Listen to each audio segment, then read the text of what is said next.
Hello everyone, welcome to this channel. First of all, congratulations to those students who clear SBI clerk. अब SBI clerk clear करने के बाद हमारा सबसे main target तो यही होता है कि करंट अफेयर्स कहाँ से करें, हमारी जो जनरल अवेयरनेस की तैयारी है वो कहाँ से होएगी। तो जो डेट है मेंस की, SBI क्लर्क की मेंस की डेट है वो 17 गिवन है, 17 सितंबर। आज हमारे पास 6 तो हो ही गई, मतलब हमारे पास टोटल 11 दिन ही है।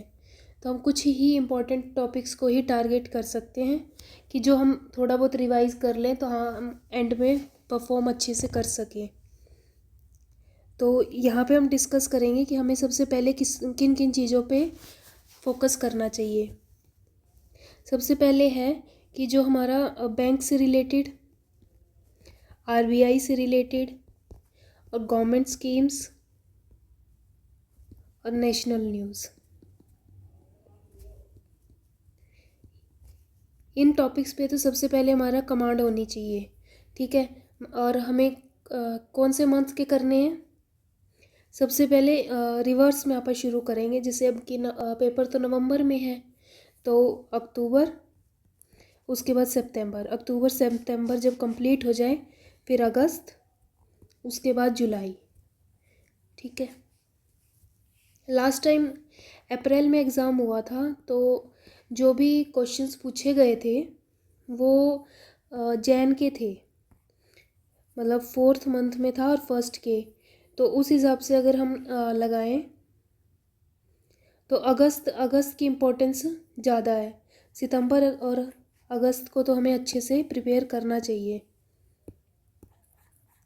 ठीक है, अगर ये बैंकिंग वाली सारी न्यूज़ हो जाए फर्स्ट पार्ट, उसके बाद हमें सेकंड टारगेट करना है बैंक के रिलेटेड जो भी RBI ने पेनल्टीज़ लगाई हैं बैंक पे,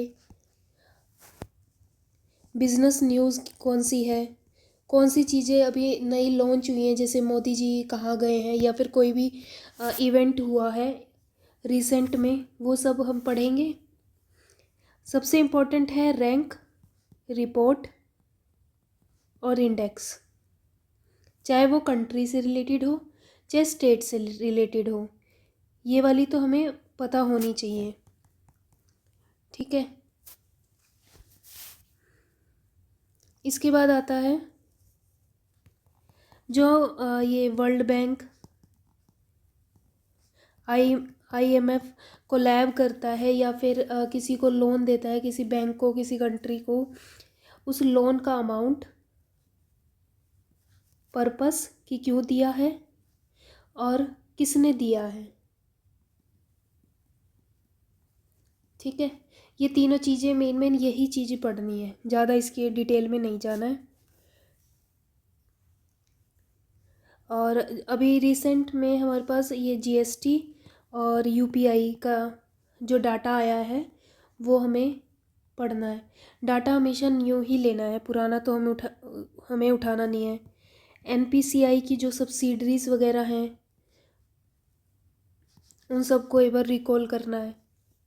ठीक है, ये सब तो इम्पोर्टेंट है। अगर ये सब हो जाए उसके बाद डिफेंस एक्सरसाइज इंडिया की किस किस के साथ है, सिर्फ इंडिया की ही पढ़नी है और ज़्यादा कहीं घूमने की ज़रूरत नहीं है। जो भी समिट्स हुए हैं, समिट या कॉन्फ्रेंसेस, जैसे कि ये G7 G20, इन सब के बारे में थोड़ा थोड़ा पढ़ना है कि इनका जो थीम था या टैगलाइन थी, ये सब क्या थी, कहाँ पे हुई थी और कहाँ हुई थी, मतलब कि यहाँ का वेन्यू जो रिसेंट ईयर का है 2025 का, और नेक्स्ट 2026 में वेन्यू क्या होएगा कि कहाँ पे होएगी ऑर्गेनाइज, और थीम। ये 3 चीज़ें ही पढ़नी है, ज़्यादा कुछ नहीं। नेक्स्ट उसके बाद है जैसे अवार्ड्स, किसको कौन से अवार्ड्स मिले हैं। मेन इसके अंदर सबसे पहले हमें पढ़ने हैं Nobel prize, this is most important. ठीक है, फिर लास्ट में कोई भी कम्युनिटी रिलेटेड जो भी आरबीआई से रिलेटेड कि आरबीआई ने कोई कम्युनिटी बनाई है उससे रिलेटेड जो भी न्यूज़ हो वो, और ऑब्चुरीज